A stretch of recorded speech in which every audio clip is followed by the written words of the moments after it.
ለምሳሌ እነዚህ እስልምና ላይ የሚሰሩ ናቸው አይደለ? ለሙስሊም ስጋት የምትሆኑት መቼ ነው? አሁን እኔ ቪኬ ተቀናቃኝ ይሆናል ብዬ ነበር ያሰብኩትኝ መጽሐፍ ከሚጽፉ ከሙስሊም ጸሐፊያን ጋር ማለት ነው። ብስኩት ነው የሚጠቀልሉበት ከገዙት በኋላ። በነገር ላይ መጽሐፍ የገዛ ወገኖች ቆቀር ምናምን እየጠቀለሉ ነው የሚሸጡበት። ሲያዩት ያለ ማረ ፍሪጅ ውስጥ አይቀመጥ ይደፋ ትላለች አክስቴ ጠንፌ። ዊ በእውነት እኔ በቃ የሆነ የተሰማኝ ስሜት ምንድን ታውቃላችሁ? በኦንላይን ፍቅረኛ ተዋውቃችሁ ስትሄዱ ሰውየው ረጅም ነው ብላችሁ አጭር፣ ቀጭን ነው ብላችሁ ቦርጫ፣ ወጣት ነው ብላችሁ ሽማግሌ ሆኖ ገጥሟችሁ ካወቀ እንደዛ ነው ያደረገኝ ቪኬ ቤቱ ገብቼ። ምኑ ዝጉልጉል ነው? ምኑ ዝጉልጉል ነው? ጌታ ይቅር ይበለኝ።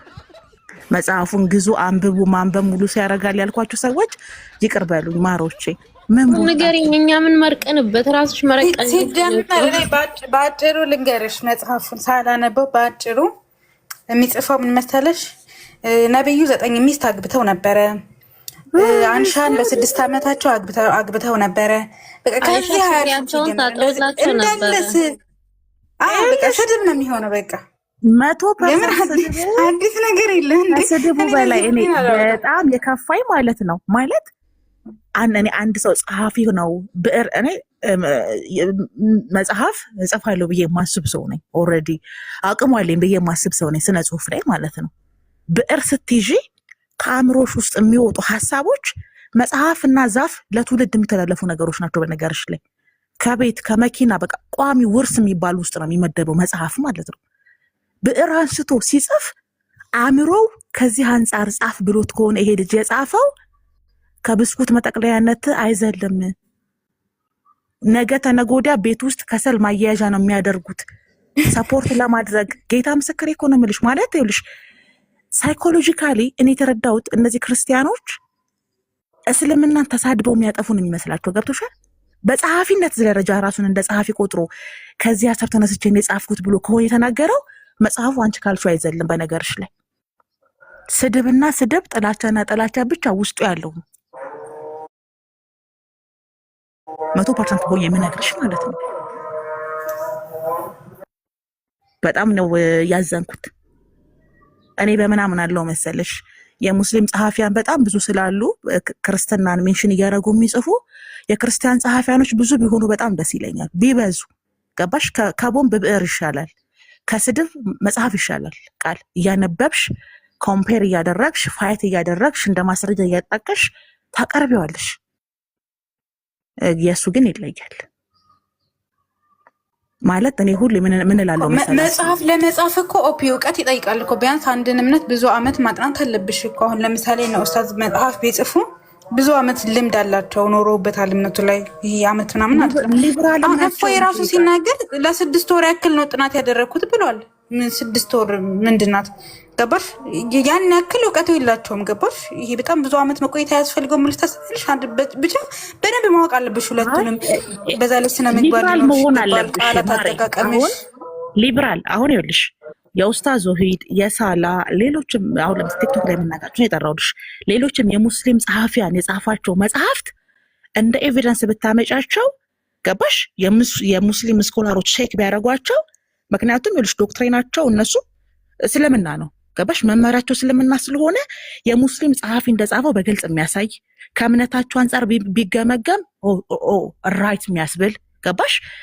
እንደ ማንኛውም ሰው ስታነቢው ሊብራል ሆኖ እንደጻፉት የሚያሳይ ነው መጽሐፉ። ሊትራሊ ስድብ አይደለም ገባሽ? እምነታቸውን የሚያጎላ አቋማቸውን በግልጽ የሚያሳይ እና ኮምፓራቲቭ እንድታረጊ የሚረዳሽ፣ ክርስትና ላይ ጥያቄ እንድትፈጥር የሚያደርግሽ፣ እስልምና ምንድን ነው ብለሽ እንድጠይቂ የሚያደርግሽ ነው። ሰው ሊብራል ነው ሀሳቡ ውስጡ ያለው መጽሐፍ ውስጥ ያለው። ቀጥታ በስድብ ጀምረሽ በስድብ ራስሽን ከፍ ከፍ አድርገሽ በጀብዱ ከጨረሽው ያኮ መጽሐፍ መሆን እኮ አይችልም። ተረካኮ ነው የሚሆነው። እንዴት አድርጎ ነው መጪው ትውልድ? እኔ የማይገባኝ ነገር ልንገርሽ። ተተኪ ትውልድ አይፈልጉም ወይ እነዚህ የክርስቲያን ጸሐፊያኖች? ክርስቲያን ንጽጽር ላይ የሚሰሩ ሰዎች ተተኪ ትውልድ አይፈልጉም እንዴ? የሚያሳስበኝ እኔ ሁሌ ምን እንዳልተቀየሽ ዛፉ ስር የለውም።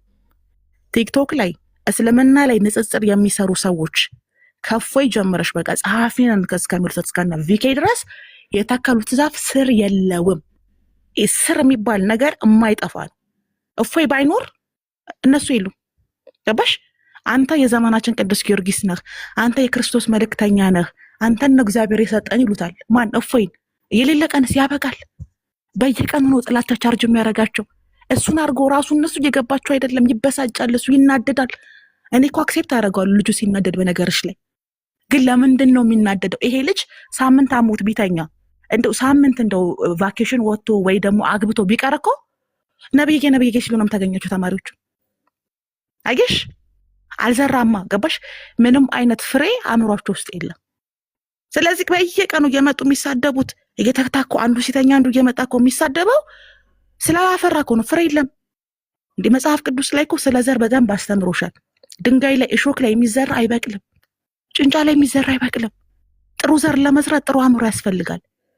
በጥላቻ እንዲህ እየፈተፈት ካጉርሳቸው ከጸሎትና ከነሳቸው ጋር ግሊች ሲያደርግባቸው ወጥቶ ይጥሉታል። ይበሳጫሉ፣ ይቆጣሉ፣ ብታይ በቃ ይሳደባሉ፣ ሊጠፉ ነው ይላሉ፣ እርስ በራሳቸው ይተጋገዛሉ። ይሄ ፕሮሰስ ነው። ውጤት ስትይ ዜሮ ነው። አንድ ወር እስኪ ይጥፉ። አንድ ወር እስልምና ላይ የሚሰሩ ሙስሊሞችና አንድ ወር ክርስትና ንጽጽር ላይ የሚሰሩ ኦርቶዶክስ ክርስቲያኖች ቢጠፉ፣ አንድ ወር የፕሮቴስታንት ንጽጽር የሚሰሩ ሰዎች ቢጠፉ በቃ ሶስቱ አይደል ያሉት። ወንጌል አማኞቹ የጥቅስ ችግር የለባቸውም። ሲጀመር በኢየሱስ ፍቅር ስክር ያሉ ናቸው።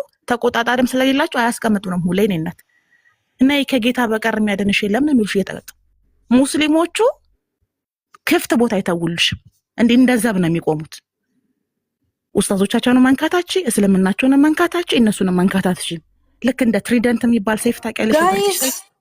ከዛ ኦርቶዶክሶቹ አንድ ወር ንጽጽር የሚሰሩት እነ ማማዬ እንዲህ በቃ ይሄ እንደው በቃ እናታችን እያሉ የሚጠሯት አባታችን እያሉ የሚጠሩት እፎይ፣ ሌሎችም ባይኖሩ ቤታዮ ቤት ገባሽ? ከቤታዮ ቤት ዲቦራ ቤት፣ ከዲቦራ ቤት ሀቢባ ቤት፣ ከሀቢባ ቤት ደግሞ ሞጣ ቤት፣ ከሞጣ ቤት ጆከር ቤት እያሉ አይደለም እስልምና ላይ የነበራቸውን አቋም ክርስትናቸውን እንኳን አያስታውሱም። የትኞቹ ኦርቶዶክስ ክርስቲያኖች ዜሮ ናቸው። 0 ዲግሪ ሴልሺየስ ላይ ነው ያሉት። በቃ አልሞቁም፣ ገና አልሞቁም። ገባሽ? ስለዚህ ምን አይነት መጽሐፍ የምትጽፉት? ምን አይነት አስተምሮ ነው የምታስተምሩት? ብድ ነው የምታደርጉት? ፍቅሮቼ ሜዲቴት አድርጉ። እውነት ተረጋጉ። ወደ አእምሯችሁ ተመለሱ። ናፕ አድርጉ። ይጠቅማችኋል። ካልሆነ ግን የምጽፋቸው መጽሐፍቶች ነገ የገዛ ልጆቻችሁ ይጠይቋቸዋል። ያ የቪኬ ልጅ እኮ አሁን ነገ ምን እንደሚጠቀልሽ የአባቴ መጽሐፍ ብሎ በፍጹም የቪኬ ልጅ መጽሐፍ ይዞት አይወጣም። አሳፋሪ መጽሐፍ ነው። ጸሐፊው ራሱ የጻፈበትን ምክንያት ስትሰሚ ጥውልውል ነው የሚያደርግሽ። የኔ እናት ልክ እንደ አንጎቨር እንደዚህ ወደዛ ወደዚህ ነው የሚያደርግሽ ያልኩሽ። አሁን የእፎይ ልጅ አባቴ ንጽጽር ይሰራ ነበር የሚል ይመስልሻል? የእፎይ ልጅ አይልም እኮ ነገር ተሳዳቢ ነው አባቱ። ለምን? ዘመኑን አይዋጅም፣ አይመጥንም ለዘመኑ። አሁን የእፎይ ልጅ በአባቱ የሚያፈር ልጅ ነው የሚሆነው። ገብቶሻል እያልኩሽ ያሉት አባቴ እኮ ንጽጽር ይሰራ ነበር እስልምና ላይ ብሎ አንድ ቪዲዮ ቢከፍት 30 ደቂቃ ውስጥ 28 ደቂቃው ስድብ ነው። ስነ ምግባር ያለው ልጅ ከሆነ ነው እንደዛ ነበረ። ለኦርቶዶክስ ሞደርን ናት ብላ ማቅረብ አትችልም። የእናቷን ቪዲዮ እንዳለ የxx.com ቻናል እኮ በአማርኛ በይው እኮ በአማርኛ።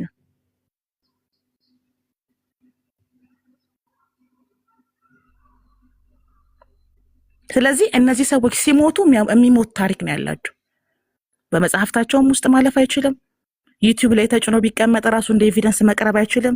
በጣም አሳፋሪ ነው። ዘመኑን አይዋጅም። መጪው ትውልድ ሃይማኖት በቤተሰብ አይወርስም። በነገራችሁ ላይ ተጠንቀቁ። ሙስሊሞችን ቢሆን ጥንቃቄ አድርጉ። መጪው ትውልድ ሃይማኖትን በቤተሰብ በዝምድና በይሉኝታ አይወርስም፣ አይቀበልም። ይጠይቃል፣ ያነባል። ለዚህ ነው ግብረ ገብ ይኑራችሁ የምለው እኔ። ዲሲፕሊን ይኑራችሁ፣ ሬድ ፍላግ ይኑራችሁ፣ ተከባበሩ። ሁሌ ነው የምናገረው እኔ። ካልሆነ መቀጠል አትችሉም። ስትሞቱም የበቃ ታሪክ እንዴት ሊኖራችሁ ይገባል? ሃይማኖት እኮ ግን እፎይ ክርስቲያን ይመስልሻል? እግዚአብሔር እኔ በክርስቶስ የሚያምን አይመስለኝም። እፎይ አላህ ይቅር በለኝ፣ እግዚአብሔር ይቅር በለኝ፣ ጌታ ኢየሱስ ግን እኔ ክርስቲያን አይመስለኝም አንዳንዴ። ለምን? ስለ ክርስትና ጠለቅ ብሎ አያውቅም። አራት አንቺ ከክርስትና ያስወጡሻል። እኔ ተናግሬያለሁ። በኋላ ቢያባረሩ እኔ እፎይ ክርስቲያን አይመስለኝም። ጌታ በቃ ንጽጽር ላይ መጥፋቱ እዚህ ጋር ልጆቹን በጣም ክርስትናን የሚወድ ነው እንጂ የሚመስለኝ በትክክል አማኝ ራሱ አይመስለኝም። አሁን እንደውም ተስተካክሏል አይደለ? ኦፓል ትንሽ ለውጥ አለው። አንቺ አሁን እንደውም ይሻላል ትንሽ። በፊት እኮ በጣም ነበር የሚሳደበው። በቃ ንግግሩ ሁላ የለ ነበረ እኮ ልጆ። አሁን እንደውም ትንሽ ለውጥ አለ መሰለኝ፣ አላውቅም። በትንሹ ይሻላል ትንሽ። በፊት እኮ በጣም ነበረ እንትን የሚለው ማንንም አይሰማም ነበረ እኮ። እንደዚህ ትቢቱ እንደዚህ አፍንጫው ድረስ እኮ ነው። እንደዚህ አፍንጫው ድረስ ሲያወራ ክርስቲያን አይመስልም። ጌታ ሲያወራ ክርስቲያን አይመስለኝም። እኔ በቃ እምነቱን ራሱ የሚያውቅ አይመስለኝም። እንደው እግዚአብሔር ሆይ ይቅር በለኝ ተሳስቼ ከሆነ እንደ ወንድም እግዚአብሔርን እኔ ክርስቲያን አይመስለኝም። በነገርሽ ላይ ክርስቲያን ቢሆን ኦርቶዶክስ ቤተክርስቲያን የሞተች ቤተክርስቲያን ናት። መሰረቷ ተረት ነው። ገባሽ? ምእመኑ ደመ ነፍሱን ነው የሚሄደው ብሎ አሁን ለምሳሌ ምእመኑ ለተሳደበው ታዩ። ገባሽ? ግን ቤተክርስቲያን የሞተች ቤተክርስቲያን ናት፣ መሰረቷ ተረት ነው ዳለው። ግን ክርስቲያን ቢሆን ይቅርታ ይጠይቅ ነበረ። አልጠየቀም። ደፍሮ እንደዚህ አይልም። በስሜታዊነት ተናገረ እንኳን ብለሽ ብታስቢ ክብሩ ከርካሱ ክብር የቤተክርስቲያን ክብር ስለሚበልጥ ይቅርታ ይጠይቅ ነበረ። ፈርታውት ገባሽ? ፈርታውት ይቅርታ እንኳን አላስጠየቁትም። ፈርታውት ገባሽ? አባቶችን እንዴት እንደሚሳደብ አይተሻል ከዚህ በፊት። አሁን እሱ ምን ብሎ እንደሚያስብ ታውቂያለሽ? ከኔ ሌላ አማራጭ የላችሁም፣ እኔ ምንም ብል ትክክል ነኝ ብሎ አሳምኗቸዋል። እነሱም ደግሞ እሱ ትቶን ከሄደ ሙስሊሞች አያስቀምጡንም ብለው ስለሚፈሩ ምንም ቢል ትክክል ነው ብለው ነው እዘውት የኖሩት ማለት ነው። እንዲህ ከመኖር ደግሞ ጌታ ይሰውርሽ። እኔ የእስልምና ንግግር ክርስቲያኖችን ይጠግናል ብዬ አስባለሁ። ባይዘው ይሄ ለእስልምና ያላቸው አስተሳሰብን እንዲቀይሩ ምናምን ይረዳቸዋል ብዬ አስባለሁ። ግን እሱ ክርስቲያን ነው ወይ ካልሽኝ እኔ የእሱ ክርስቲያንነት ምንም ነው የማይታይ። ምንም ስለ ሃይማኖት ቢሰብክ ስለ እስልምና ስለ ክርስትና ስለምን ነገር ሲናገር እኔ እንደው ይሁን እንጂ ቢንል ራሱ ወልድ ሲሞት መንፈስ ቅዱስና አሙቷል ያለ ሰውዬ ኢቭን ኢቭ ብሎ ራሱ የማይነገር ቃል ደፍሮ የተናገረ ነው። ሲጀመር እሱ እኮ በፖለቲካ ውስጥ የኖረ ሰው እኮ ነው። በሃይማኖት ውስጥ የኖረ እኮ አይደለም። ፖለቲካ ነበር እኮ የሚያጠነው። ዩቱብ አትከታተም። ፖለቲካ እውቀት ራሱ የለውም እሱ። ትክክለኛ እውቀቱ ሌሎች ሜዲሲን ነው። ሜዲሲን ላይ በጣም ጎበዝ ነው። የእፎይ እውቀት ሜዲሲን ላይ ነው። ወደፊትም እሱ ላይ ቢሰራት ውጤታማ ሊሆን ይችላል ብዬ አስባለሁ እንጂ የፖለቲካ እውቀት ራሱ የለውም። ወይ ክርስቲያን ቢሆን ደስ ይለኛል፣ ቢከፍር ደስ ይለኛል። ግን አሁን ክርስቲያን አይደለም። ኢንሻአላህ ይከፍራል በቀብሩ ብዬ ተስፋ አደርጋለሁ። ግን ምንም ክርስቲያን የሚባል ነገር አይታይበትም ልጁ። እውቀቱ፣ እምነቱ ምንም ነገር ለዛውም የለበትም። እውነቴን ነው። እኔ እፎይና ክርስቲያን ምንም ነው የማይመጣጠኑ። ቢከፍር ደስ ይለኛል። ወደፊት ቢከፍር ክርስቲያን ቢሆን ጥሩ ነው ለኔ በጌታ ቢያምን ከልቡ። ግን አሁን ግን አማኝ ነው ብዬ ለመቀበል በጣም የሚከብደኝ። እፎይ ክርስቲያን ነው ብዬ ማመን ይከብደኛል ለኔ ጌታ። ምንም እኮ አንተ አላዋቂ ሆነሽ ራሱ ለምላስሽ የምትጠነቀቂ ነገር እኮ እሱ በድፍረት ነው የሚናገረው እዚህ ጋር። እሱ ድፍረቱ እንዲፈሩት አድርጓቸዋል ተከታዮቹ። እሱ አምላካቸውን ራሱ አይፈሩም እሱን እንደሚፈሩት። እሱ ምንም ነገር ይገለበጥባቸዋል። ስለዚህ አማራጭ አሳጥቷቸው እየካደሙ ስለማያምንበት ይገለበጥባቸዋል። ቴንኪዩ ነው ማለት እነሱ ደግሞ ያ ቀን ከሚመጣ ማለት ነው ልክ ነህ አንተ እያሉ ቢኖሩ ይመርጣሉ። ልክ እንዳልሆነ እኮ ያውቃሉ። ዲያቆኖች ቁጭ ብለው እኮ እሱ ስለ ክርስትና የማይረባ ነገር ሲናገር ተው አይሉትም። ይወጣል ጭንቅላታቸው ላይ